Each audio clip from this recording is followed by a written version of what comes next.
Hello everyone, let's see how easy it is to use WinTask macro recorder. I'm gonna click record button, select Google Chrome, OK. wintask.com/form, because it has a form and it is the best example on how WinTask works. I open this page and I'm gonna select a subject, a company, WinTask, a name, Paul, an email, my email, a phone number, and the message. Let's say WinTask is great. Click submit, close this, stop recording, and here is the script. Let's see how it runs.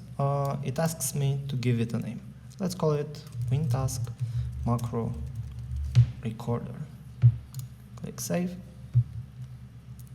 and WinTask opens the page, fills in all the information automatically, and clicks submit. Now I want it to also close this, so I'm gonna type in close browser. Okay, and let's create a text file, a text document. I'll call it WinTask, and I put it somewhere around, and I want to record how I open the text file, and I'm gonna insert some information into the text file. I'm gonna click record. I don't want WinTask to do anything before recording. I'm gonna click OK. Then I'm gonna open this, type in something like test.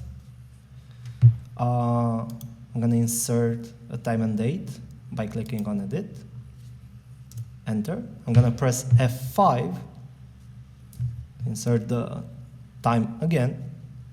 I'm gonna click file, save, and then close it. I'm gonna stop the script. And everything that I did is converted into a script here. Now, I want to enter here and delete everything that I already wrote, so that WinTask will do this automatically. Now let's see how this flow works. As you've seen before, it opens the form, it fills in all the information, closes the browser, and then replicated everything that I did in just a few seconds. Thank you very much, and please consider checking our other features too. Bye-bye.